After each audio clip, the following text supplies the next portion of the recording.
কুমিল্লার দেবিদ্বারে 15-20টি পরিবার দীর্ঘ 30-35 বছর ধরে বাঁশের সাঁকো দিয়ে যাতায়াত করত। ভোগান্তি ও ঝুঁকি নিয়ে বাঁশের সাঁকোতে যাতায়াতের অবসান হল এনসিপির দক্ষিণাঞ্চলের মুখ্য সংগঠক হাসনাত আব্দুল্লাহর প্রচেষ্টায়। বাঁশের সাঁকোর বদলে সরকারি অনুদানে নতুন কালভার্ট পেয়ে খুশি তারা।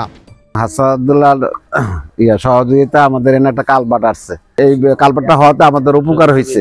হাসনাত আব্দুল্লাহ আমরা একটা ব্রিজ দিছে, আমরা এটা পাইয়া খুব আনন্দ হইছি। সদ্য শুরু হয়েছে কালভার্টটির কাজ, শেষ হবে কিছুদিনের মধ্যে। কালভার্টের কাজ শেষ হলে ভোগান্তি শেষ হবে পরিবারগুলোর। এজন্য কালভার্টের কাজ তদারকি করছেন বাড়ির সবাই।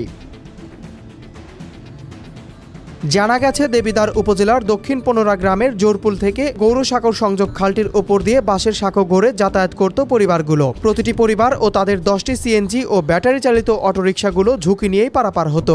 অবশেষে হাসনাত আব্দুল্লাহর প্রচেষ্টায় বাঁশের সাঁকো ভেঙে নতুন কালভার্ট নির্মাণ হচ্ছে, যে কারণে খুশি সবাই। আমরা বাঁশের মাছা পেটটা যাতে গাড়ি ঘোড়া নিতে আনতে একটু কষ্ট হচ্ছে, জামাল হয়েছে।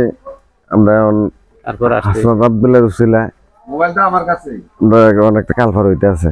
গাড়ি নিয়ে যেতে অনেক সমস্যা, বাঁশের ফুল দিয়ে গাড়ি নিচ্ছি এতদিন। হাসনাত আব্দুল্লাহ ভাইয়ের মাধ্যমে এই ব্রিজটা আসছে। এখানে বেশ অনেকগুলো পরিবার আছে যারা এত বছর প্রায় 30-35 বছর যাবত বাঁশের সাঁকো দিয়ে চলাফেরা করতো। অনেক সময় দেখা গেছে বাচ্চা কাচ্চা বাঁশের দিয়ে পড়ে যেত বা ব্রিজ দিয়ে বাঁশের সাঁকো দিয়ে সিএনজি অটোরিকশা নিতে আনতে পারতো না। এখন আলহামদুলিল্লাহ কালভার্টটা হইলে তারা সিএনজি অটোরিকশা যাতায়াতের ব্যবস্থা, যেমন শিক্ষার্থী আছে অনেক,